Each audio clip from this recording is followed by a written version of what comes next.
Madame, Monsieur, bonsoir. Bienvenue sur Reflect TV. Si vous nous rejoignez, vous suivez votre émission Entre des news, émission d'information, d'analyse et de décryptage de l'actualité ivoirienne et internationale. À suivre dans cette émission aujourd'hui, Côte d'Ivoire, réintroduction du visa d'entrée au Maroc. On en parle avec Pulchérik Balé, consultante. Bonsoir à vous.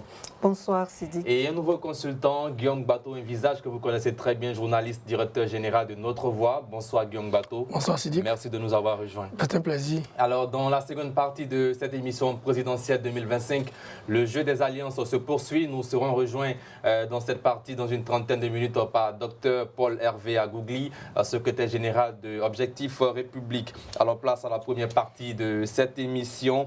À compter du 1er septembre 2024, les ressortissants ivoiriens sont tenus de détenir un visa pour entrer au Maroc. Une décision prise de concert par les autorités des deux pays. La mesure va durer 2 ans. Guillaume Bato, cette réinstauration du visa entre la Côte d'Ivoire et le Maroc serait à la demande des autorités ivoiriennes. Cela paraît incompris chez certains Ivoiriens. Ont-ils tort ou raison d'être contre cette nouvelle mesure prise? Ils ont forcément raison. Parce que toute mesure qui tend à restreindre les libertés de mouvement des populations est une mesure qui doit être contestée et combattue. Je pense que les éléments, les arguments développés jusque-là par les autorités ivoiriennes ne sont pas convaincants. On ne peut pas faire payer à la population les faiblesses de notre administration. S'il y a des gens qui se déclarent ivoiriens et qui ne le sont pas en réalité, je ne vois pas où le problème se pose, à partir du moment où on est assuré que ces personnes ne sont pas ivoiriennes. Alors on dit que parce qu'il y a des immigrants qui arrivent en Europe qui se déclarent ivoiriens alors qu'ils ne le sont pas, et pour cela imposer un visa entre la Côte d'Ivoire et le Maroc, je pense que c'est un recul. Il faut le regretter, il faut faire en sorte que les autorités ivoiriennes, en ces 2 ans, je crois que cette mesure devrait être mieux réfléchie, mieux mûrie. Donc je suis du côté de ceux qui ne le comprennent pas et qui pensent qu'on aurait pu faire autrement. Bien, Pulchérik Balé, est-ce que vous aussi, vous regrettez cette mesure-là et vous ne la comprenez pas du tout? Oui, absolument. Ce qui nous étonne, c'est qu'on a l'impression que les autorités ont un laboratoire où ils cherchent des idées pour brimer le peuple, où ils cherchent des idées pour nuire au peuple au lieu de le servir. Ils n'ont aucun intérêt à nuire le peuple. C'est à eux de le prouver parce qu'on voit déjà des déguerpissements abusifs dont on n'a pas fini de parler, qu'on n'a pas fini de réparer. Et là, on vient prendre une mesure qui soulève 4 problèmes. Lesquels? Le premier problème, c'est leur incapacité à maîtriser les flux migratoires, leur incapacité à maîtriser la production du passeport. Parce que si eux-mêmes ils prennent cette décision-là, c'est un aveu d'impuissance face aux fraudes sur la nationalité. Et ce n'est pas au peuple de payer pour ça. Et tout le monde sait les communes où on fabrique ces documents-là. On cite Daloa, Niama, enfin. Et donc c'est à eux de démanteler ces circuits-là pour garantir que nos papiers ne soient plus, je ne sais pas, ne fassent pas l'objet de fraude. Donc, ça révèle leur incapacité à maîtriser véritablement le problème de la fraude sur la nationalité. Mais eux-mêmes, là, ils jettent le discrédit sur eux-mêmes. Parce qu'ils sont en train de dire officiellement, nous ne pouvons pas régler ce problème, donc le peuple doit payer pour ça. Parce qu'il ne faut pas oublier que s'il n'y a pas de visa entre nous et le Maroc, c'est beaucoup de choses qui sont en dessous. Il y a des élèves qui travaillent, là, qui font leurs études là-bas. Il y a des commerçants qui se sont spécialisés dans le commerce entre les produits ivoiriens et les produits marocains. C'est tout cela qu'on va mettre en difficulté en leur exigeant désormais un visa. Donc vraiment, c'est très irresponsable de déplacer les problèmes au lieu de les résoudre. Alors, Guillaume Bato, sur 14 800 migrants arrivés à Lampedusa se présentant comme des citoyens de la Côte d'Ivoire, seules quelques dizaines d'entre eux ont été confirmés comme tels. C'est ce qui ressort d'une opération conjointe de profilage menée par les autorités ivoiriennes et marocaines. Des chiffres qui révèlent l'existence de réseaux parfaitement organisés disposant de spécimens, de faux passeports et de cachets contrefaits, indique le communiqué du ministère ivoirien des Affaires étrangères. Il y a donc de quoi s'inquiéter et puis prendre cette mesure. Alors. Oui, il y a de quoi s'inquiéter, mais je crois que la mesure est une mauvaise réponse à un vrai problème. Pourquoi une mauvaise réponse? Je crois que si déjà les autorités ont fait l'effort d'identifier donc ces personnes-là et de acter ces réseaux de faussaires, mais c'est aux autorités de s'organiser pour effectivement enrayer ces réseaux de faussaires. Et non prendre une mesure qui restreint la liberté de mouvement des populations. Parce que l'idéal, c'est qu'on puisse arriver à faire en sorte que partout en Afrique, les Africains puissent aller et venir sans entrave administrative.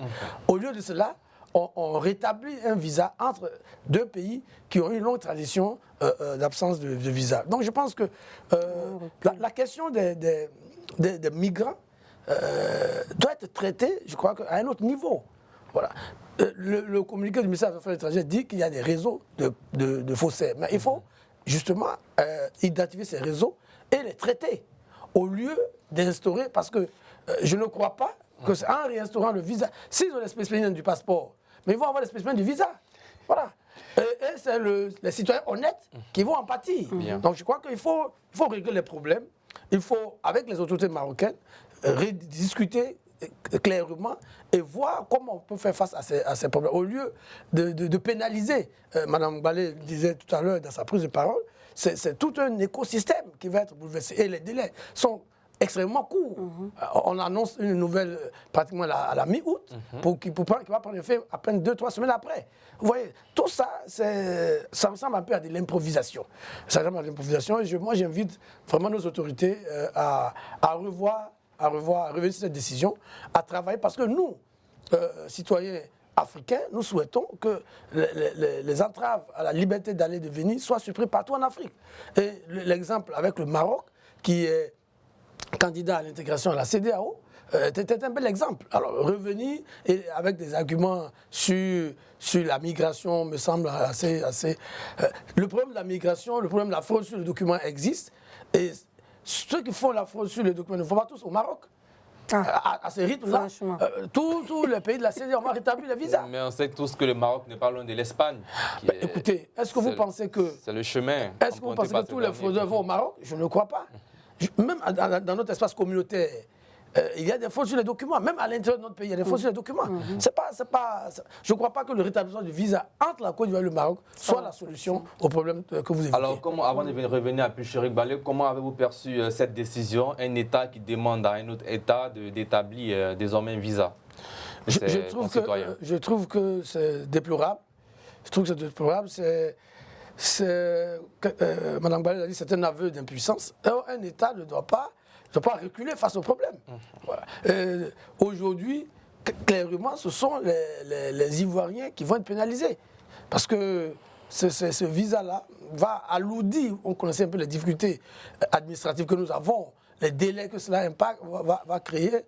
Et vraiment, je pense que la Côte d'Ivoire a les moyens aujourd'hui, avec la technologie, avec tous les systèmes qu'on peut mettre en place, de lutter efficacement contre la fraude. Vous pensez qu'en Europe, il n'existe pas de fraude sur les documents? C'est pour cela qu'on va remettre en cause l'espace Schengen? Non. Il y a des problèmes, il faut les régler, mais le principe doit être à la liberté d'aller et de venir, et non le contraire.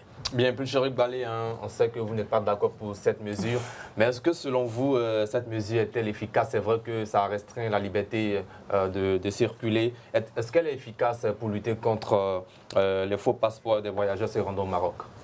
Bon, moi je ne crois pas qu'elle soit efficace puisque déjà même les pays avec lesquels on a des visas, comme la France, les gens arrivent quand même non seulement à se procurer des faux documents, mais à obtenir le visa. C'est-à-dire que quand les gens sont déterminés, il y a toujours des circuits pour les aider à contourner les procédures normales. Donc ça ne saurait être efficace. Et c'est mettre en sécurité tous ces réseaux de faussaires-là, parce qu'ils vont toujours trouver des solutions. Donc moi je pense que ça ne saurait être efficace, mais que surtout, il ne faut pas qu'on soit un État rétrograde. On est aujourd'hui dans une ère où on veut prôner l'intégration africaine et en instaurant ce visa, on recule, mais on ne respecte pas aussi le principe international de la réciprocité, parce qu'on nous dit dans le communiqué que nous, on devra demander un visa pour aller au Maroc, mais les Marocains vont venir librement chez nous. Bon, franchement, on ne sait pas quels sont les conseillers qu'ils ont, mais ce n'est pas du tout bon. Bien, Guillaume Bato, on apprend également que ce visa sera d'une somme de 15 000 francs CFA. Est-ce que cette information est avérée? Je n'en sais rien. Le problème, ce n'est même pas le montant. Ce n'est pas le montant. Je pense que la décision d'instaurer le visa, et surtout à la demande des autorités ivoiriennes, ne passe pas. Voilà. 15 000 francs, même si pour certains, ce n'est pas beaucoup, mais c'est beaucoup d'argent. C'est beaucoup d'argent pour ceux qui n'en ont pas assez, pour ceux qui veulent aller voir leurs enfants régulièrement, ceux qui font les activités économiques, on en a parlé ici, qui le font régulièrement. C'est beaucoup d'argent. Voilà. Donc, c'est même le principe. Et aussi, vu les lourdeurs administratives, parce que cela va induire un certain nombre de mécanismes qui vont forcément impacter la vie quotidienne de ceux qui se déplacent dans la Côte d'Ivoire et le Maroc. Je pense qu'il faut revenir sur cette décision et pour donner non seulement aussi le temps de l'explication, parce que le temps donné aux populations pour se conformer à ce visa est, de mon point de vue, très très court. Et cela ne permet pas justement d'être efficace. Au contraire, je crains que les délais étant très courts, les gens se rabattent sur l'alternative de contournement de cette décision. Donc il faut se donner le temps d'expliquer, de regarder s'il n'y a pas. Moi je pense qu'il y a d'autres choses à faire, il y a d'autres solutions à prendre, à trouver contre ces mouvements de fraude. Et je ne crois pas que parce qu'on va instaurer un visa de 15 000 francs entre la Côte d'Ivoire et le Maroc, ça va dissuader ceux qui ont envie d'aller en Europe de façon plus ou moins fausseuse, qui utilisent la nationalité, 15 000 francs près. Puisqu'ils payent des millions pour traverser le désert. Donc il faut revoir cette décision de mon point de vue. Alors la mesure va durer 2 ans de manière exceptionnelle. Qu'est-ce qui changerait d'ici 2 ans et qui ne va plus se poursuivre après la réinstauration du visa entre la Côte d'Ivoire et le Maroc? Bon, ce qu'ils espèrent... C'est la question qu'on se pose. Oui, on verra bien. Ce qu'ils espèrent, c'est que la migration se réduise. Mais on verra bien avec les chiffres que nous aurons au cours de ces 2 ans et après ces 2 ans.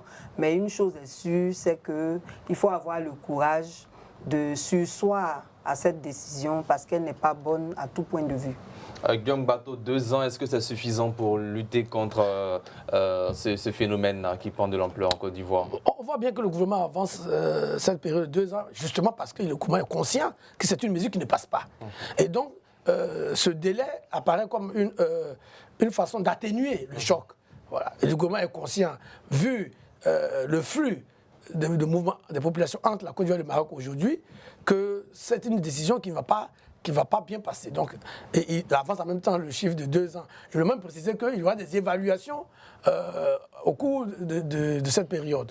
Okay. Je pense qu'on aurait pu essayer autre chose avant, parce que pour moi, la réinstauration du visa devait être le dernier recours. Si on a essayé des mesures de sécurisation, de contrôle plus accrues sur les documents administratifs. Donc, je ne crois pas que en 2 ans, on puisse lutter contre un phénomène qui dure. Vous savez, les problèmes de migration sont des problèmes complexes. Ce sont des problèmes à la fois économiques, à la fois sociaux, parfois même politiques. Et nos États doivent adresser ces problèmes-là en se disant qu'il faut offrir à nos citoyens, à nos compatriotes, des conditions de vie décentes dans notre pays. C'est à plusieurs niveaux. J'ai dit à la fois économiques, politiques, sociaux. S'il y a des réponses réelles aux défis que rencontre la population, elle ne veut pas immigrer. Moi, je ne vois pas qui pourrait chercher à sortir de son pays de façon difficile s'il a le minimum pour vivre chez lui décemment. Voilà le vrai problème. Ce n'est pas un instrument de visa de 15 000 francs qu'on va régler ces problèmes qui sont complexes. Les problèmes de l'emploi, les problèmes de la sécurité, les problèmes de sécurité juridique, etc. etc. Donc, les pays de départ doivent trouver des mécanismes plus pérennes dans le long terme que de chercher des mesurettes. Parce que de mon point de vue, cette situation se vise à être une mesurette qui ne va pas régler le problème. Bien plus, Chéric Balé, selon certains analystes, le problème est ailleurs, que c'est la corruption et que l'État devrait chercher d'autres solutions. Est-ce que vous partagez cet avis-là? Oui, absolument. Ce n'est pas que la corruption. Comme il a dit tout à l'heure, quelles sont les raisons pour lesquelles les jeunes s'adonnent à la migration? Ils s'adonnent à la migration parce qu'en Côte d'Ivoire, il y a un chômage accru. Mais un jeune Le chômage existe partout. Qui part à l'aventure avec 4-5 millions ou plus même. Oui, mais on empêche même les jeunes d'entreprendre dans leur propre pays. Quelqu'un crée son entreprise et ce sont les dirigeants eux-mêmes qui, avec des entreprises, écrasent tous les marchés. Ou alors, on donne des contrats aux gens et on ne les paye pas. Actuellement, la dette intérieure est là. Donc, les gens ne sont pas dans un environnement favorable à l'investissement. Qu'est-ce qu'ils font? Au lieu de prendre mes 3-4 millions pour aller investir dans un domaine où je n'aurai pas de retombées, je préfère aller tenter ma chance ailleurs. Donc le gouvernement doit créer les conditions pour que les jeunes restent chez eux, investissent chez eux. Ce n'est pas le cas. C'est là le premier problème. Le second problème, c'est de faire une auto-évaluation. Pourquoi est-ce que ces fraudes-là sont possibles? Quelle est l'entreprise qui est censée donner ces passeports-là normalement et pourquoi il y a la fraude? Il faut interroger toutes ces entreprises et puis il faut démanteler les réseaux. On sait où ils sont. Donc franchement, moi je pense que c'est une fuite de responsabilité. Bien, Guillaume Bato, est-ce que vous partagez cet avis, une fuite de responsabilité, le manque en tout cas de mécanismes permettant aux jeunes d'investir, d'entreprendre en Côte d'Ivoire? Oh, fuite de responsabilité, est-ce que j'emploie le même terme? Non, je veux dire que il est clair que la question de la migration ne peut pas être combattue, comme je dis, par des mesurettes. Nos pays font face à des difficultés, parfois structurelles, qui ne permettent pas le plein épanouissement des jeunes, et parfois aussi des moins jeunes, parce que ceux qui vont ne sont pas tous des jeunes. Il y a des gens de certain âge. Qui vont à leur famille. Absolument. De certain âge qui cherchent à partir. Donc, il faut, de la même façon, qu'on s'organise pour lutter contre le terrorisme avec des moyens importants, par exemple, en essayant de déployer un certain nombre de politiques, par exemple dans les régions frontalières des pays sahéliens. Il faut, de la même façon, prendre des mesures d'envergure pour essayer d'endiguer. On a parlé du chômage, mais il n'y a pas que le chômage des jeunes, il y a les problèmes d'infrastructure, il y a les problèmes d'infrastructures hospitalières et d'écolières, etc., etc. Il y a beaucoup de problèmes de sécurité juridique sur le foncier. On a vu, Mme Balé en a parlé un peu, la question des déguerpissements qui se font sans mesures d'accompagnement au préalable, etc., etc. Il y a toute cette insécurité à la fois sociale, politique et économique qui fait que certains se disent, bon, moi j'ai envie d'aller voir ailleurs. Oui, c'est sur ces problèmes-là qu'il faut régler, Et, en fait des priorités nationales. La question de la migration est une question sérieuse. La migration peut être une opportunité si elle est bien organisée. Mais il y a beaucoup de pays aujourd'hui dans le monde qui encouragent, qui encadrent leurs citoyens à immigrer dans des pays, mais avec des circuits plus sûrs. Voilà. Donc, si la question n'est qu'un problème de documents administratifs, c'est-à-dire de fraude sur le passeport, de fraude sur la carte d'identité, etc., etc., on peut le régler. Voilà. Mais aujourd'hui, parce qu'aujourd'hui c'est le Maroc. Ah, demain sera quel pays? Demain sera quel pays? Il y a la Tunisie. Est-ce qu'on estime que les autres pays, notamment la Tunisie, l'Algérie, la Libye, avec lesquels on a des visas, est-ce que les Ivoiriens ne vont pas par ces pays? Non. Beaucoup ne prennent même pas l'avion. Beaucoup prennent la route. Bien. Voilà. Donc, est-ce qu'on va instaurer des visas pour ceux qui prennent la route, qui passent par le Niger? Non, il faut revoir notre copie. Bien, aux premières heures, après la publication du communiqué, cette nouvelle paraissait tout sauf un problème que vous avez cité. Ça paraissait comme un problème diplomatique pour certains Ivoiriens entre la Côte d'Ivoire et le Maroc. On se disait, mais un visa entre deux pays précipité, ça pourrait donner à l'interprétation d'un problème diplomatique entre nos deux pays. Non. À ma connaissance, il n'y a pas de problème. Au contraire, même le Maroc est un pays très très ami, plus qu'ami. Et donc, bon, les gens peuvent supposer ce qu'ils veulent, mais on s'en tient à ce que le communiqué a dit et le communiqué a indexé les migrations. Bien, Guillaume Bato, réaction sur cette question? Non, je pense que le fait même que le Maroc n'ait pas décidé d'imposer une réciprocité est la preuve que les autorités marocaines n'étaient pas demandeuses de cette situation. On voit bien que c'est une préoccupation de nos autorités ivoiriennes qui souhaitent, de leur point de vue, régler le problème de la migration en procédant ainsi. Donc, je ne crois pas qu'il y ait un problème diplomatique entre la Côte d'Ivoire et le Maroc. Ces dernières années, on a vu que la présence marocaine s'intensifier. Le Maroc est présent dans beaucoup de secteurs économiques en Côte d'Ivoire. Les rapports sont plutôt bons. On a même vu pendant la Coupe d'Afrique des Nations ce coup de pouce de nos frères marocains qui nous a permis quand même d'arriver en huitième de finale. Non, je pense que nos pays n'ont pas de problème. Et c'est pour ça que moi, à titre personnel, j'étais un peu surpris de cette décision. Je pense qu'on aurait pu creuser un peu plus et justement avec les autorités marocaines trouver d'autres mécanismes que de rétablissement de ce visa-là. Malheureusement, c'est le choix qu'a fait le gouvernement. Je crois, puisqu'ils ont dit qu'ils vont faire l'évaluation, moi j'espère qu'à la première évaluation, peut-être d'ici la fin de l'année, qu'ils vont se rendre compte que ce n'était pas nécessaire. Je le souhaite vraiment. Bien, tout ce problème soulève un autre problème, le problème sur la fraude de la nationalité. Quelle est la solution idoine pour pouvoir résoudre ce problème-là? D'abord, il faut dire que nos frontières sont très poreuses.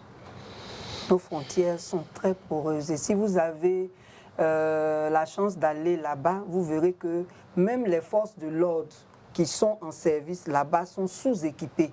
Et la corruption même fait que c'est avec la complicité des forces de l'ordre elles-mêmes que les gens entrent par vagues dans notre pays pour commercer. C'est les mêmes migrants-là qui détruisent aussi nos forêts. Et donc, véritablement, on a un problème de fraude sur la nationalité pour plusieurs raisons et l'État doit identifier tous les circuits par lesquels cette migration se fait. Et comme on l'a dit ici sur ce plateau, ce n'est pas seulement par le Maroc que les gens passent pour aller en Europe. Donc il faut que l'État soit beaucoup plus responsable en menant une lutte accrue contre ces réseaux de faussaires-là, plutôt que de chercher à prendre des décisions qui font payer pour rien des innocents et qui mettent à mal la fluidité dans nos déplacements et même nos relations économiques avec le Maroc. Bien, Guillaume Bato, quelle serait la solution, la bonne, pour lutter contre la fraude sur la nationalité ivoirienne? D'abord, moderniser notre état civil. Il y a encore trop de manipulations humaines dans la gestion de notre état civil. Il y a des efforts qui sont en train de faire, il faut renforcer ces efforts-là pour que l'état civil soit sécurisé depuis la base, c'est-à-dire depuis la déclaration de naissance. Et que ceux qui naissent ivoiriens soient connus, ceux qui naissent non ivoiriens soient connus, et que ceux qui demandent la nationalité par la suite le fassent de façon claire, en respectant les procédures.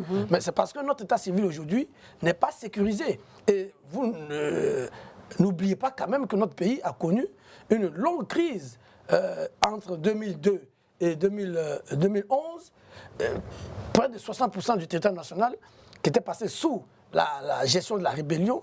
Tous les centres civils, les sous-préfectures, les mairies ont été détruits. Les centres civils ont été détruits. Aujourd'hui, il faut reconstituer. Et c'est tout un tas de problèmes dans ces régions-là.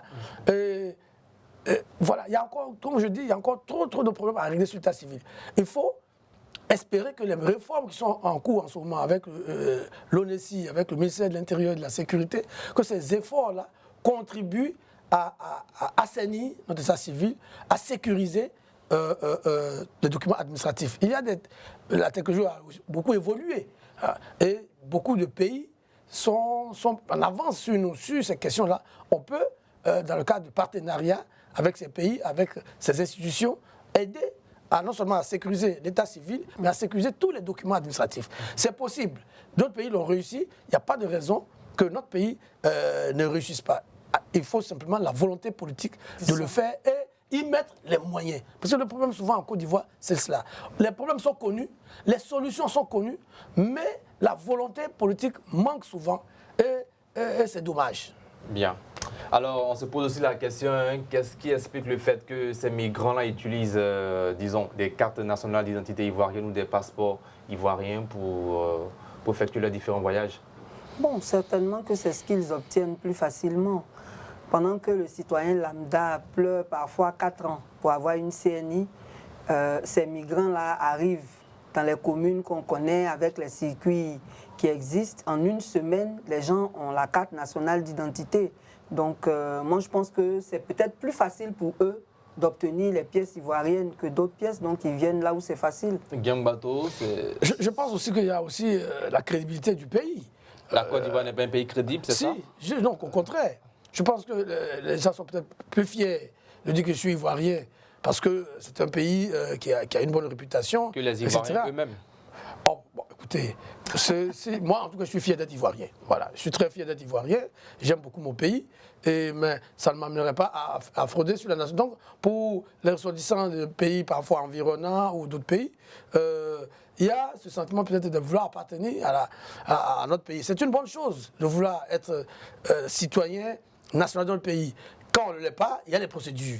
Moi, je suis pour qu'on puisse intégrer plus facilement les autres Africains, les autres citoyens du monde qui veulent devenir ivoiriens seulement. Il faut qu'ils respectent les procédures et les règles établies par notre pays, par les lois de notre pays. Sinon, peut-être il y a aussi voilà, cette volonté de, quand on a le passeport ivoirien, ça fait peut-être plus joli que quand on passe dans d'autres pays. Bon, bien.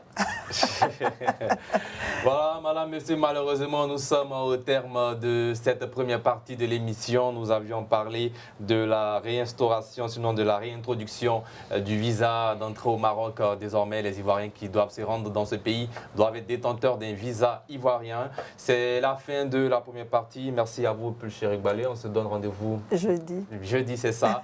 Alors, nous allons marquer une courte pause. D'ici là, nous serons rejoints par Dr Agougli Hervé, qui est le secrétaire général de Objectif République. Voilà, nous poursuivons l'émission dans sa, disons, dernière seconde partie avec Dr Paul Hervé Agougli. Bonsoir à vous, docteur. Bonsoir, Cédric. Je rappelle que vous êtes le secrétaire général du mouvement politique Objectif République, c'est ça? C'est ça. Alors, pourquoi Objectif République? Objectif République, parce que bon, on a bien vu hein, qu'il y a il y a un mouvement, il y a une finalité à notre démarche.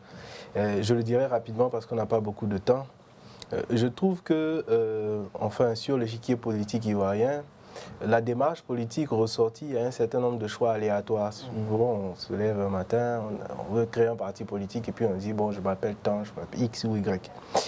Si vous faites le travail sérieux de vous asseoir et puis de lire vraiment, de regarder les dynamiques qui travaillent notre corpus politique, vous allez vous rendre compte d'un certain nombre de clés et de problèmes. Et c'est parce que nous avons vu que le principe républicain qui est proclamé dans la Constitution, tout comme la démocratie, n'est pas assez vécu du fait de l'histoire même de notre pays, de la façon dont le pays est sorti de la colonisation pour arriver à l'indépendance et de la façon dont le système politique s'est organisé. Et de tous côtés, c'est le principe républicain qui est mis à mal. C'est pour cela que nous avons posé très clairement que pour nous, l'objectif, c'était la République. La République. Bien, alors revenons à notre sujet présidentiel 2025. Le jeu des alliances se poursuit. Guillaume Bateau, le jeu des alliances se poursuit. Comment expliquez-vous la pratique du PPACI qui fait la cour aujourd'hui au FPI de Pascal Affi-N'Guessan, au MGC de Simone Gbagbo et le COGEP de Charles Blé Goudé? Peut-être qu'au PPACI qu'il faut poser la question. C'est eux qui sautaient autoproclamés ultra-majoritaires. Oui, ils ont été également invités pour cette émission. Malheureusement, à quelques minutes, ils ont désisté. Bon, je ne commenterai pas leur désistement, mais je dirais que peut-être que le PPACI se rend compte qu'il n'est pas aussi fort seul et qu'il aurait dû, d'abord même ceux qui ont créé le PPACI n'auraient pas dû le créer. Voilà, ils n'auraient pas dû créer le PPACI. Pourquoi? Ils auraient dû rester au Front populaire ivoirien, puisque ils étaient tous, pour la plupart en tout cas, militants populaires ivoiriens, et que la volonté du président Laurent Gbagbo, dès son retour de prison, de liquider le FPI n'était peut-être pas le bon choix. Aujourd'hui, bon, ils en sont à chercher à colmater les brèches. C'est peut-être mieux vaut tard que jamais, Mais je pense que c'est au PPACI qu'il faut poser la question. Bien. Alors, docteur, la présidentielle 2025 approche à grands pas. Le président Laurent Gbagbo, candidat du PPACI, a lancé un appel à l'unité au sein de l'opposition politique ivoirienne le 14 juillet dernier. Quelle lecture faites-vous de cet appel lancé par l'ancien président ivoirien? Deux choses rapidement. Je verrai un pour, et puis bon, j'aurai quelques réserves. Allez-y. Dans l'absolu, c'est toujours bon de savoir, et je pense que c'était une demande du chef de l'État lui-même, de constituer des blocs ou des forces politiques dont la démarche serait lisible pour le corps citoyen dans son ensemble. Donc, on aurait, si le PPACI réussit sa démarche d'unifier ce qu'on appelle la gauche ivoirienne, peut-être dans le débat, on reviendrait sur ces considérations. Donc, ça serait bien pour éclairer le débat. Donc, dans l'absolu, l'appel en lui-même vaut ce qu'il vaut. Deuxièmement, ce que je regarde de plus en plus, c'est quel en est le contenu. Parce que ça aussi, c'est important. Et quelle est la démarche qui a amené justement à aller vers cet appel-là. Nous sommes en demande, et les gens de notre génération, enfin les gens instruits plus ou moins, aujourd'hui, sont en demande d'une sorte de clarification du jeu politique ivoirien, de la démarche et de la demande politique en Côte d'Ivoire, pour comprendre ce que chacun de nous va opérer comme choix. Et donc, je suis curieux, comme beaucoup d'Ivoiriens, j'imagine, de savoir le contenu qu'on a mis dans l'affaire et sous quelle bannière idéologique, intellectuelle, programmatique, eh bien tout cela va se faire. Est-ce que vous êtes preneur? Preneur dans l'absolu, je veux dire déjà de la discussion, du cadre de la discussion. Vous voyez, je l'ai dit d'entrée de propos, et c'est à dessein que j'ai fait l'introduction que j'ai faite, c'est de voir aujourd'hui de plus en plus, très clairement, nous avons proclamé que nous appartenons à la mouvance progressiste. C'est-à-dire que nous voulons que le pays progresse sur un certain nombre de choses. Et on dit que la gauche est progressiste, c'est par ça qu'elle est définie. Donc, si le PPACI, par exemple, décline un agenda progressiste, bien sûr, nous sommes preneurs.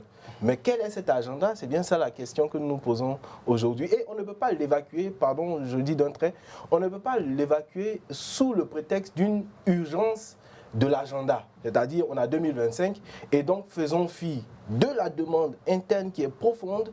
Moi j'ai participé à la démarche de la coalition de l'opposition en 2020 et si vous posez la question de l'urgence, donc de l'alternance aujourd'hui, qui est une question essentielle qui se pose, mais vous allez évacuer le fond de l'affaire et en bout de course vous allez échouer. Guillaume Bato, vous voulez réagir sur cette intervention? Oui, je pense que je suis d'accord avec le docteur pour dire qu'il faut qu'on mette le contenu sur la table. Aujourd'hui, l'appel du président Laurent Gbagbo, j'ai entendu le docteur parler de gauche, mais j'ai cru comprendre que c'est un appel qui s'adresse à tous les Ivoiriens. Donc d'abord, ce n'est pas un appel idéologique. Ouais. Voilà. Donc ça, c'est d'abord... mais en plus, il faut donc que l'auteur ou les initiateurs de cet appel le déclinent et qu'ils disent exactement qu'est-ce qu'ils veulent. Est-ce que le PPACI, qui a déjà son candidat depuis le 10 mai dernier, à savoir le président Laurent Gbagbo, appelle les Ivoiriens, quel que soit leur parti politique, à s'aligner derrière leur candidat? Est-ce qu'il s'agit d'un cadre pour discuter, pour faire le bilan de tout ce que nous avons fait jusque-là, depuis la fin officielle de la crise en 2011, pour en tirer les conséquences et voir comment on aborde l'élection de 2025? Est-ce un regroupement juste pour parler des questions électorales? Dans ce cas, il y a déjà un début de regroupement avec Mme Gbagbo et un certain nombre de partis politiques. Donc il faut que le PPACI mette sur la table le contenu de l'appel. À partir de ce moment, chacun se déterminera en toute connaissance de cause. Voilà. On ne peut pas faire l'impasse sur le contenu juste parce qu'il faut rassembler, parce qu'après, ça ne pourra pas marcher. Bien. Si on se rassemble sans objectif, il est clair qu'on ne peut qu'échouer. Alors, Guillaume Bato, certains Ivoiriens estiment que cet appel est lancé trop tard et que c'est un rêve qui ne pourrait se réaliser. Pour eux, l'opposition ivoirienne ne peut pas être unie dans son ensemble aux côtés de Laurent Gbagbo. Diriez-vous le contraire? Bon, aux côtés de Laurent Gbagbo, je ne sais pas. En tout cas, moi, je suis membre de la direction du Fonds populaire ivoirien qui s'apprête à désigner son candidat. C'est ce que j'ai dit tout à l'heure. Est-ce qu'il s'agit d'aller soutenir le président Laurent Gbagbo, qui est candidat de son parti pour l'élection 2025? Si c'est le fond de la pensée du PPACI, je pense que ça va être difficile. Parce qu'aujourd'hui, je ne vois pas comment un parti politique comme le Fonds populaire ivoirien, par exemple, pourrait renoncer à avoir son candidat et s'allier derrière le président Gbagbo. Comment d'autres mouvements politiques, je prends le cas du PDCI-RDA, je ne vois pas comment le PDCI-RDA pourrait renoncer à son candidat, qui semble être le ministre Thiam, pour aller se mettre derrière le président Gbagbo. Donc, si le fond de la pensée du PPACI, c'est de faire en sorte que tous les partis d'opposition s'alignent derrière son candidat, qui est le président Laurent Gbagbo, je pense que ça va être difficile. Par contre, s'il y a autre chose que le PPACI propose et que cette plateforme va servir à discuter, comme cas de discussion, sur les questions électorales, sur les questions même programmatiques, bon, on peut regarder. Mais s'il s'agit simplement d'aller remplir les cases du PPACI pour que le président Laurent Gbagbo soit le candidat de toute l'opposition en 2025, je pense que ça va être difficile. Ça paraît quand même incompris. Hein? GPS de Guillaume Soro a pourtant répondu à l'appel de Laurent Gbagbo. Et vous, qu'attendez-vous pour répondre à cet appel? Vous parlez de contenu pas clair. Oui, non, mais de contenu simplement. Je vais vous emmener un peu loin, mais ça sera rapide. Hein, je ne vais pas faire un long détour. Prenez l'ensemble des partis politiques ivoiriens, donc des grandes forces. Demandez un manifeste. Vous ne le verrez pas. Or, le manifeste, c'est le document public qui est le plus ouvert possible, qui décline le positionnement idéologique, qui donne les grandes lignes du programme, de sorte que moi, je sois capable de me reconnaître dans ce que le parti propose, dans ce que la force propose. Or, ça n'existe pas. Donc, on a tendance, et les gens appellent ça du pragmatisme, on a tendance à évacuer donc le projet, l'idée, l'intention, derrière donc l'objectif de l'accession au pouvoir d'État. À partir de ce moment-là, il est difficile justement pour des gens comme nous de se déterminer. Et ce n'est pas banal. Et je suis absolument convaincu que dès lors qu'on est capable de faire ça, on peut ratisser le plus large possible. Et comme M. Guillaume Bateau le disait tout à l'heure, rien n'empêche à partir de ce moment-là, peut-être au moment d'un deuxième tour, même pour le premier tour, mais à partir du moment où c'est clair, rien n'empêche que faisant le compte ou la comptabilité de ce que chacun pèse, on se dise, bah, on va s'allier ou s'unir derrière. Je vous donne un exemple. Le président de la République actuelle de la France prend au dépourvu toute l'opposition. La gauche est la plus à même de perdre le plus gros. Des morceaux, politiquement. Elle est capable en 2 ou 3 jours de se réunir autour d'un programme de gouvernement en 100 jours. Donc, si on prend le pouvoir aujourd'hui, si on est au premier ministère, donc à Matignon, qu'on est capable d'agir dans 100 jours. Programmatiquement, ça se tient. Mais en Côte d'Ivoire, on vous demande donc de vous allier en faisant l'impasse sur ce que vous venez de faire. Je vous donne un deuxième exemple là pour finir. Le MGC, réuni ou discute avec un certain nombre de partis politiques et de mouvements politiques, dont le mien. Quand ils viennent nous rencontrer, il y a un agenda clair, il y a des questions précises à discuter. Ils nous demandent même de formuler de notre côté aussi des propositions d'amender le document qui est fait. À partir du moment où le jeu est clair et que nous adhérons donc à la démarche, nous savons quoi faire et c'est plus facile. Donc pour vous, hein, le jeu du PPACI n'est pas clair? Je ne dis pas que le jeu n'est pas clair. Je les invite au contraire, effectivement, à clarifier ce jeu-là. Et je pense que pour nous tous, ils ont beaucoup à gagner. Parce que, effectivement, un mouvement comme le nôtre, vous pensez bien que nous avons intérêt, effectivement, à rallier des mouvements qui, du point de vue de leur consistance, pourraient nous permettre d'avancer. Mais ça doit se faire, à mon avis, justement sur un agenda, sur un projet, sur des programmes que nous pourrions, effectivement, rallier. Bien, Guillaume Bateau, en tant que journaliste, quelle lecture faites-vous de la réaction de GPS qui répond à l'appel de l'ancien président Laurent Gbagbo? Je constate que GPS, le leader GPS et le président Gbagbo ont le même problème. Ils ne sont pas sur la liste électorale. C'est un vieil adage qui dit que les oiseaux de même plumage volent ensemble. Bon, donc, il y a une cohérence de ce point de vue que M. Soro Guillaume, qui a été hier l'adversaire intraitable du président Gbagbo, se retrouve aujourd'hui dans la même situation que lui. Donc, ils ont les mêmes intérêts. Ce n'est pas la même chose pour d'autres partis politiques, par exemple, qui ont leurs leaders qui sont électeurs, donc peuvent être éligibles. Donc, je dis, de ce point de vue seulement, je comprends, même si on peut s'interroger. Et c'est ce qu'on disait tout à l'heure.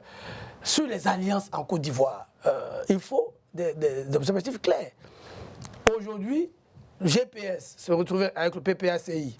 Bon, au-delà de l'inscription sur la liste électorale qui peut être un objectif à court terme, compréhensible, je me demande, après, qu'est-ce qu'ils peuvent dire du point de vue programmatique est-ce que bon, alors aussi il y a un autre aspect où ils se rejoignent un peu dans le soutien aux putschistes de la sous-région. Bon, ça aussi, c'est un aspect. Donc, aujourd'hui, je pense que conceptuellement, je n'allais pas dire historiquement, mais dans le contexte actuel, il y a de grandes raisons pour que le PPACI se retrouve.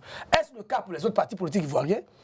Je ne pourrais pas répondre à leur place. Mais ce que je constate, c'est que M. Soro et M. Gbagbo ont le même problème et ils ne sont pas sur la liste électorale. Donc, à court terme, ils ont intérêt à se mettre ensemble pour se battre, pour être inscrits sur la liste électorale, ce qui n'est pas le cas de tout le monde. Bien, docteur, est-ce que vous êtes dans cette même logique-là, le tout sauf Ouattara en 2025? Bon, en fait, la réponse serait difficile parce qu'on pourrait l'interpréter comme la possibilité pour moi. Moi, je dis très clairement, je ne suis pas RHDP et pour moi, il est impossible de m'allier justement à cette formation politique. Impossible. Pour autant, je pense qu'on ne peut pas limiter le rassemblement de l'opposition à cette perspective unique. Parce que c'est la meilleure façon d'échouer. Parce que dès lors que vous avez formulé ça comme horizon unique, il y a une question qui arrive tout de suite après. Si ce n'est pas Ouattara, qui c'est? Or, dans l'opposition, vous avez une dizaine de profils totalement concurrents. Et si votre objectif est purement électoral, vous êtes assuré d'échouer. Donc ça ne peut pas être la bannière sous laquelle l'opposition se rassemble aujourd'hui, à mon avis, non. Il faut qu'il y ait un projet progressiste, à mon avis. Bien, Guillaume Bato, les tractations se poursuivent. Le PPACI de Laurent Gbagbo est à l'œuvre. Comment expliquez-vous la cour que fait le PPACI à une enveloppe dite vide pour faire référence au FPI, votre parti? Je pense que vous vous trompez d'interlocuteur. Ce n'est pas à moi qu'il faut poser la question. Il faut poser la question au PPACI. Est-ce que pour vous c'est incohérent ou ce n'est pas logique? Non, moi je pense que si on veut être honnête, le PPACI tire la conclusion de son échec. Parce que le PPACI s'est construit sur l'idée de la liquidation du Fonds populaire ivoirien. C'était ça. Contourner le caillou, vider l'enveloppe. Bon, malheureusement, le PPACI et son leader se rendent compte après coup qu'ils n'ont pas réussi. Parce que je vous assure, si le Fonds populaire ivoirien avait disparu, mais il n'y aurait même pas eu de besoin de négociation. Voilà. Donc, je crois que malheureusement, alors j'ai un aîné, j'aime bien cette formule d'un de mes aînés, que j'aime bien. Dans la vie, comme dans le football, quand vous perdez la finale, vous ne prenez pas la coupe. Le PPACI a développé une stratégie de liquidation du Fonds populaire ivoirien. Il a échoué, c'est clair. Mais aujourd'hui, ils veulent transformer cette défaite en victoire. Non, ce n'est pas possible. Vous avez voulu liquider un parti politique dont vous avez prédit l'assèchement des bases. Vous n'avez pas réussi. À 15 mois des élections, vous dites... Donc nous, on est curieux, c'est pour ça que nous tous, on attend ce que le PPACI met dans son appel. Est-ce qu'il s'agit de dire au Fonds populaire ivoirien, comme on n'a pas réussi à vous décapiter, à vous liquider, vous livrez-vous vous-même. Voilà une corde qu'on a prévue pour vous pendre. On n'a pas réussi, vous avez été plus malin, mais vous-même prenez la corde et pendez-vous. Si c'est ça l'objectif, bon, nous ne sommes pas suicidaires. Au fond, nous ne sommes pas suicidaires. Mais vous êtes pour l'unité au sein de l'opposition ivoirienne, c'est ça? Encore qu'il faut savoir de quelle opposition il s'agit. Sur la question, je suis tout à fait d'accord avec le docteur Abouli, c'est le caractère républicain. Il y a aujourd'hui certains partis politiques de l'opposition ivoirienne qui ne s'en cachent pas, qui sont pour des schismes, qui sont pour des coups d'État. Mais est-ce que ce sont des oppositions républicaines? Voilà. Moi, je suis un républicain dans l'âme. Voilà. Donc, toutes ces questions, il faut qu'on le débatte. Est-ce qu'il s'agit, parce que le seul dit simplement, enlever Ouattara. Mais ce n'est pas un programme de gouvernement, enlever Ouattara. Ce n'est pas ça un programme de gouvernement. Moi, je suis républicain. Moi, je suis pour le débat démocratique. Je suis un démocrate dans l'âme. Je peux me mettre avec tous ceux qui croient que la République doit être le cadre dans lequel toutes les ambitions s'expriment. Est-ce le cas pour tout le monde? Quand je regarde aujourd'hui, je ne crois pas. Mais bon, c'est mon point de vue. Est-ce que certains vont, pour justement créer ce cadre de l'opposition, mettre un peu d'eau dans les Yamakou, pour utiliser le terme du président de la République, et qu'ils sont prêts à revenir dans la République? Oui, si tout le monde est pour la République, pour le débat démocratique, pour la compétition saine, qui ne met pas en péril la vie des Ivoiriens, oui, moi je suis preneur. Mais s'il s'agit juste de se mettre ensemble pour conspirer, moi, je ne suis pas un conspirateur, je suis un démocrate. Bien, docteur, parlons de cette analyse et nous sommes bien partis pour ne pas avoir un seul bloc à la présidentielle 2025 du côté de l'opposition ivoirienne. C'est pas plus mal. je reprends l'image des dernières législatives en France.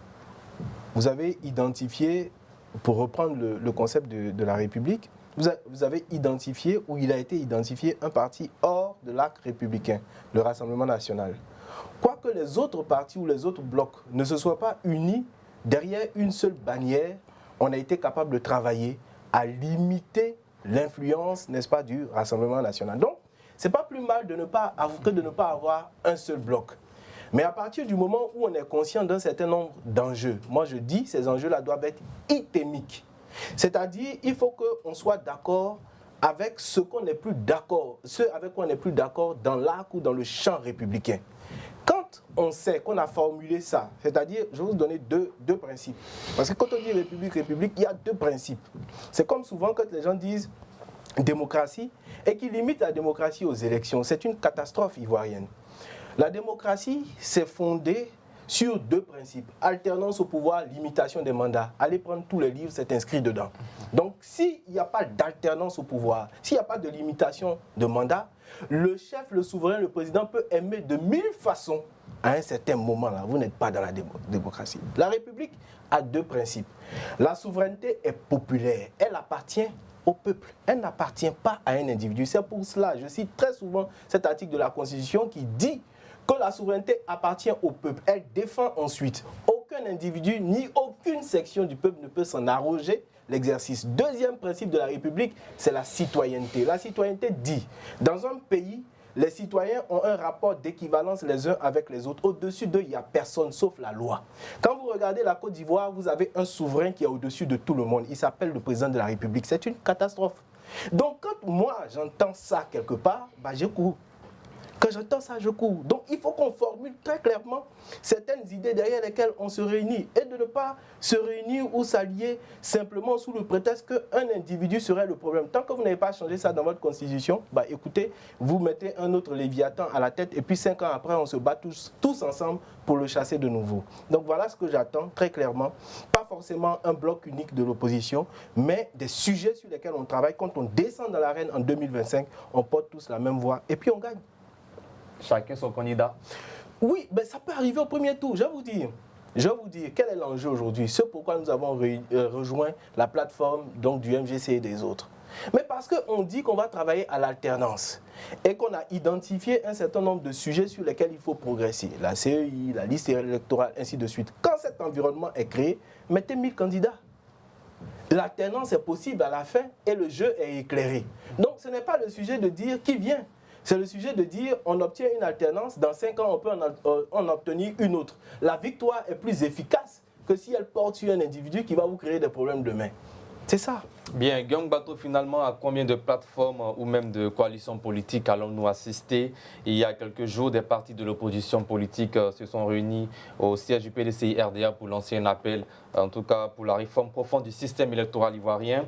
Ce regroupement semble structuré depuis. Le PPACI a multiplié aussi ses rencontres. Mais combien de partis politiques ont répondu à cet appel présentement? Votre opposition politique semble ne pas être prête et mature pour aller à un bloc à la présidentielle de 2025 face au RHDP qui ne cesse de gagner du terrain.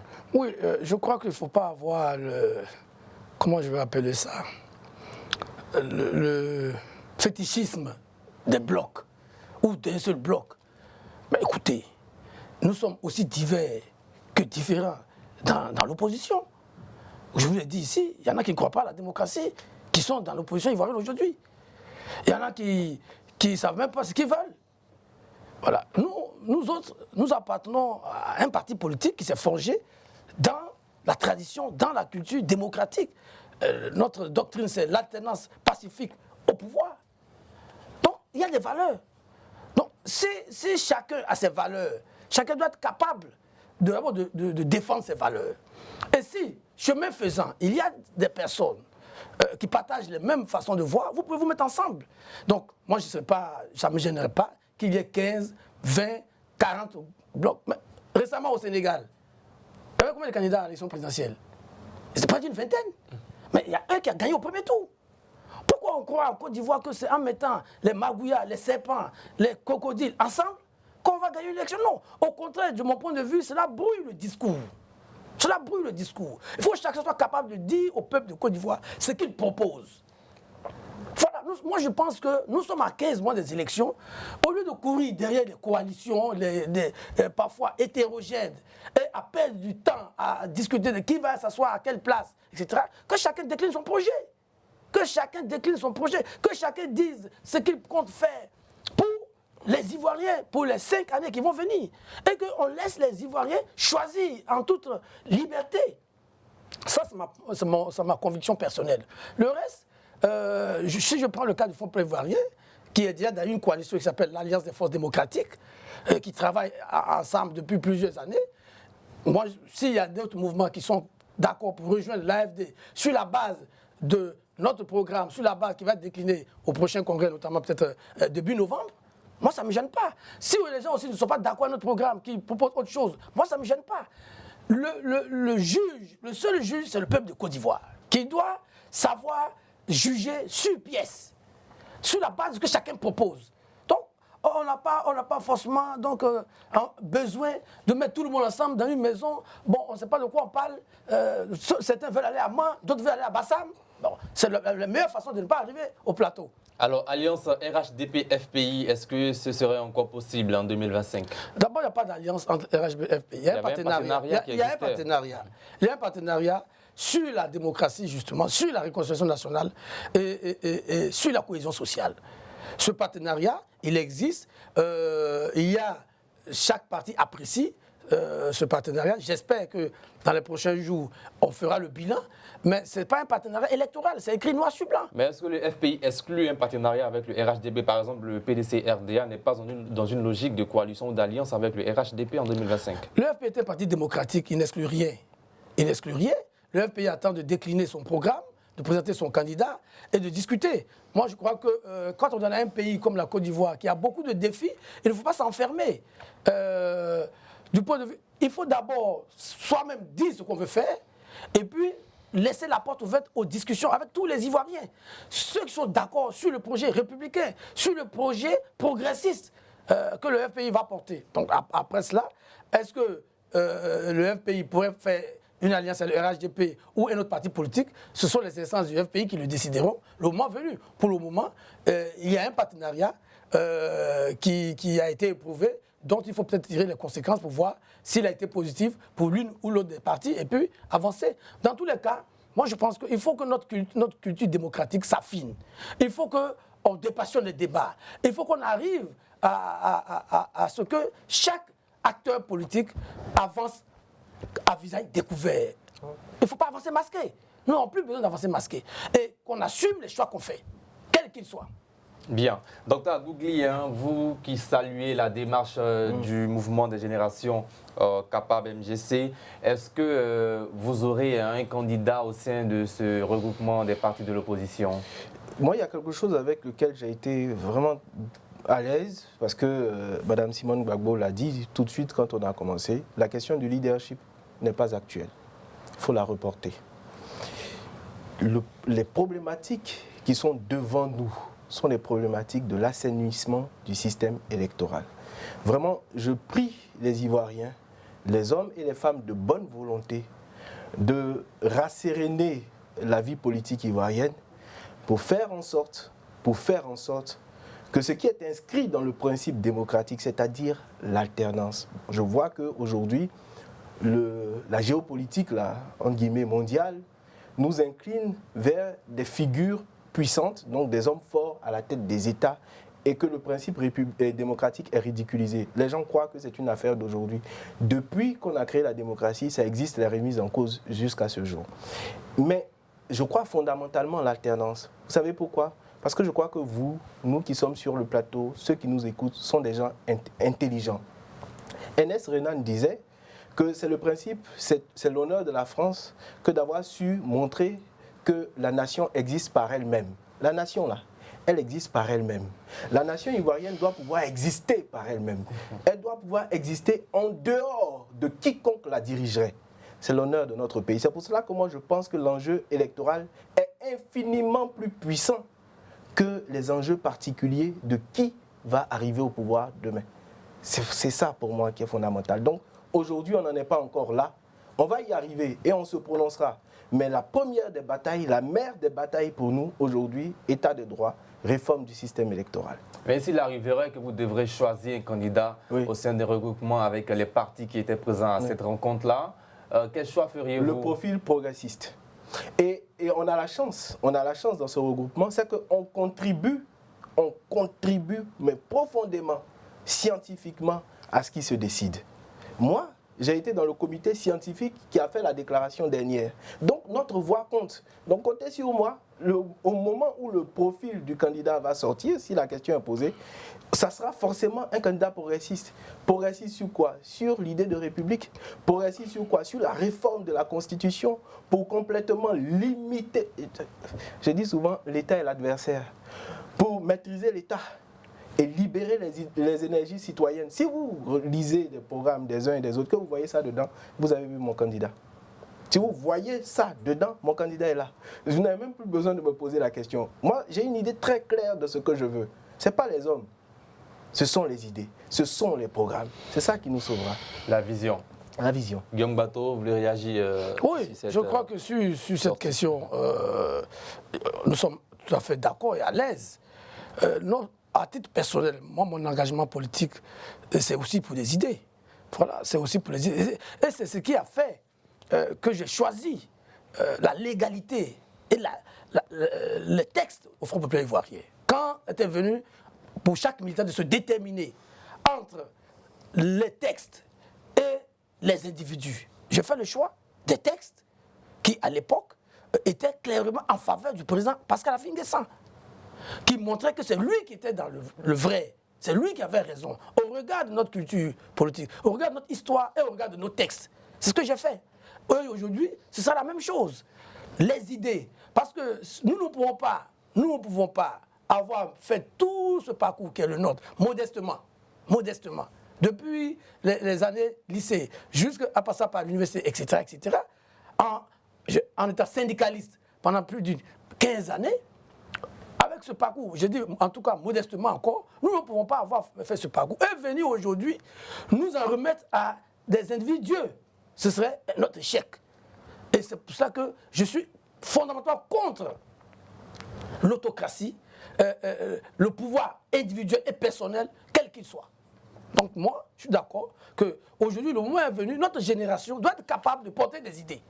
Nos aînés l'ont fait. Malheureusement, vers la fin, on s'est rendu compte qu'ils ne sont pas restés fidèles à leurs premiers engagements. C'est notre responsabilité de remettre au centre du jeu les questions d'idées, de valeurs, d'éthique, au lieu de nous enfermer dans les questions d'individus, de personnes.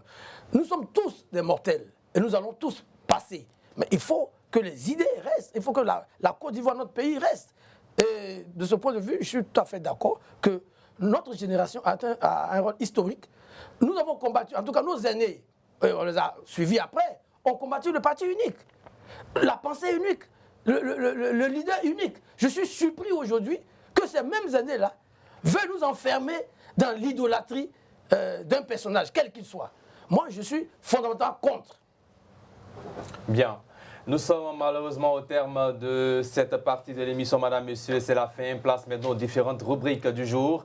La première, c'est le carton rouge, rubrique dans laquelle nos différents invités auront l'occasion de faire un coup de gueule ou des coups de gueule sur des sujets qui leur tiennent à cœur.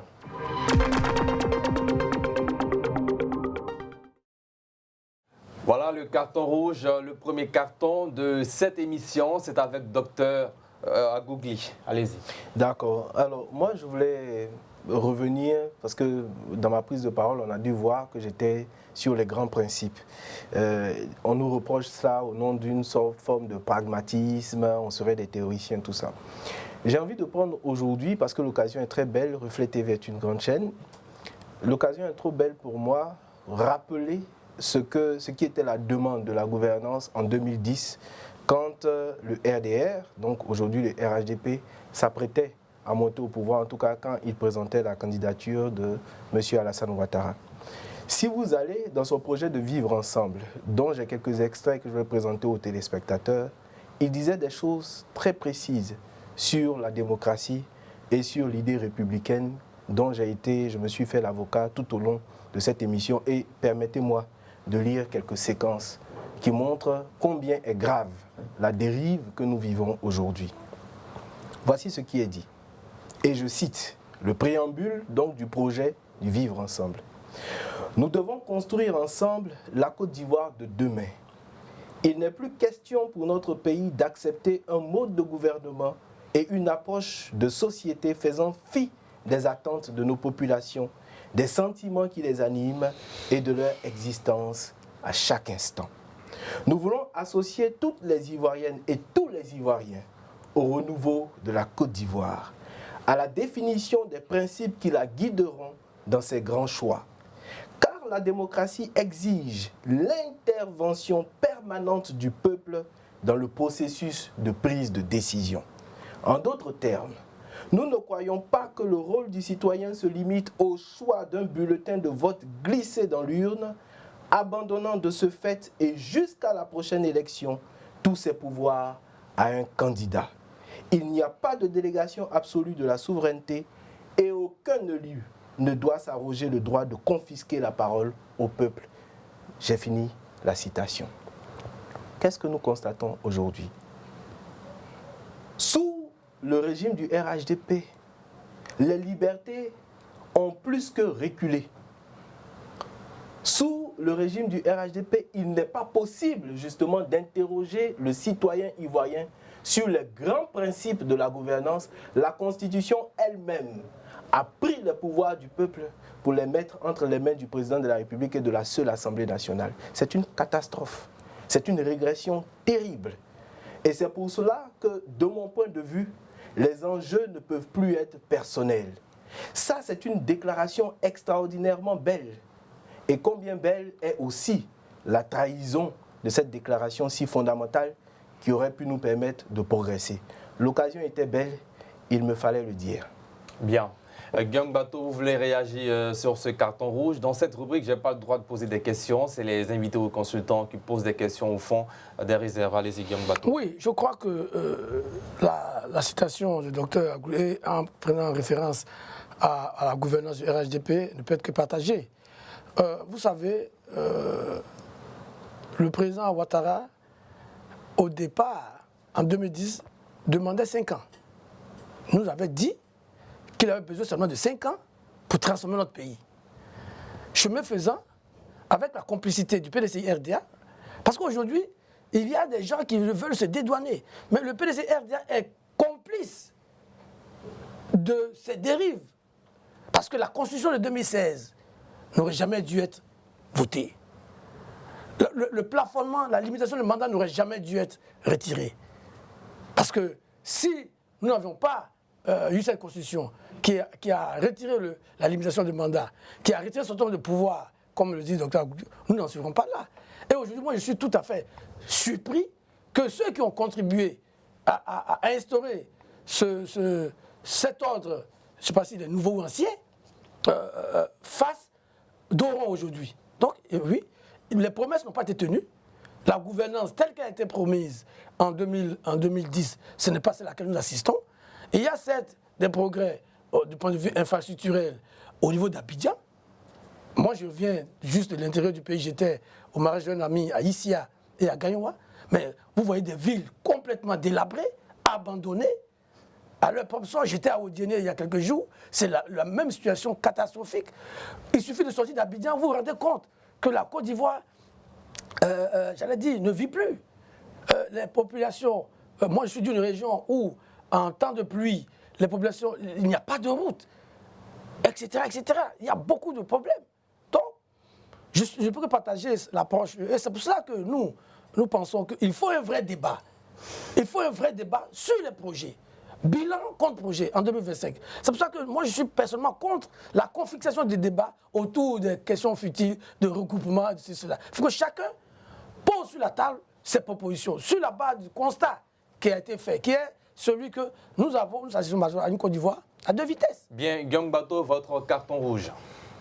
Mais je continue dans ce que j'ai dit. Mon carton rouge va aux autorités municipales des villes du centre-ouest du pays. J'ai vu Gagnoua, j'ai vu Issia. Mais aussi à l'État, parce qu'il n'y a pas de politique de développement de nos villes. On ne peut pas laisser ce travail seul, mais des élus locaux qui n'en ont même pas les moyens. Ouais. Qui n'en ont même pas les moyens. Les questions de transfert de compétences doivent être réglées. La question de la décentralisation doit être au cœur du débat qui va nous opposer en 2025. Parce qu'on voit bien que le RHB sur cette question n'a pas réussi. Vous allez dans ces villes-là aujourd'hui, mais c'est pathétique, c'est quasiment révoltant. Mais est-ce la seule faute des élus locaux? Je ne le crois pas. Parce que après quasiment 15 ans de crise, c'est vraiment un plan Marshall qu'il faut pour toutes ces villes, pour créer un cadre où les populations ont le minimum. Je ne crois pas que les seuls élus locaux soient responsables, même si, eux aussi, ils ont la responsabilité de le décrier. Oui. S'ils ne sentent pas l'État à leur côté, il faut qu'ils prennent la parole. Il ne faut pas qu'ils se réfugient derrière le parti politique. Voilà mon carton rouge. Bien, docteur Agougli, réaction, question sur ce carton rouge pour terminer. Moi, je pense que c'est essentiel. Hein. J'ai parlé de l'État tout à l'heure. Dans un vrai régime libéral, vous avez deux choses. Vous avez donc, comme j'ai dit là, on reconnaît à l'État son rôle régalien, la défense, la diplomatie, la monnaie. On va mettre la justice, parce que chacun ne se fait pas justice dans le pays. Mais pour tout le reste, le pays respire, quoi. Les citoyens créent, ils innovent, ils sont ingénieux. Et donc la décentralisation arrive parce qu'on a dépolarisé le centre du pouvoir. Il faut faire confiance en nos pays, il faut les faire respirer, quoi, là. Et quand on est capable de faire ça, quand on a vraiment transféré le pouvoir aux gens, dans les cités, dans les régions, dans les villes, dans les communes, l'intelligence humaine de chacun de nous là se met en marche. On est dans un pays où on veut tout centraliser. C'est pas juste. C'est pas juste. Donc moi, j'adhère à cette définition, à cette démonstration. Bien, c'est la fin du carton rouge. Place maintenant à la dernière rubrique, le chiffre du jour.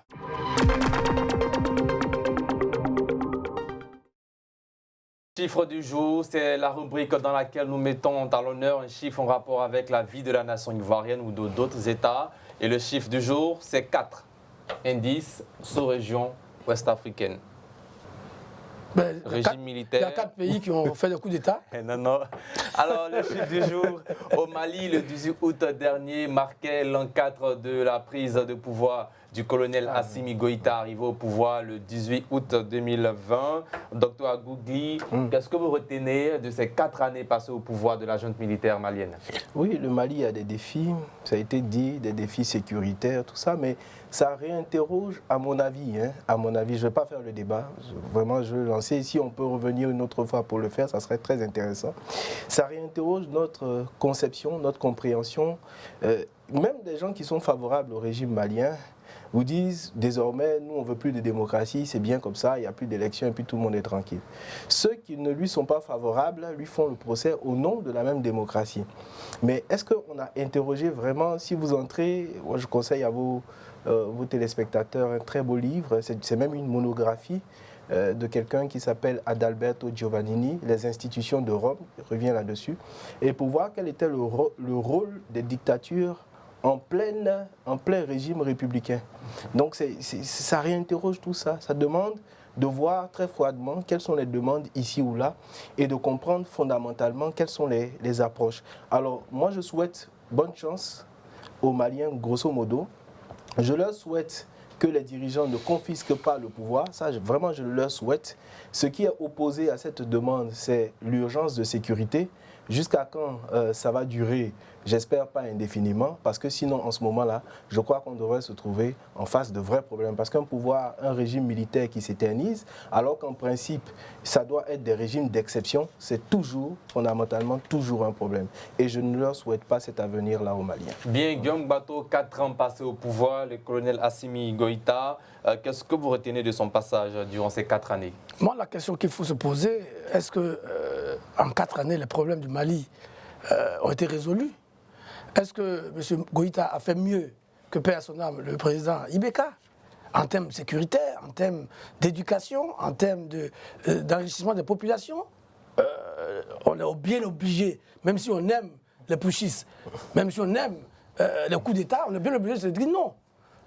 M. Goïta, et malheureusement, comme tous ceux qui ont emprunté le chemin des coups d'État, 4 ans après, avant de venir sur votre plateau, je regardais les éléments, les massacres de militaires maliens.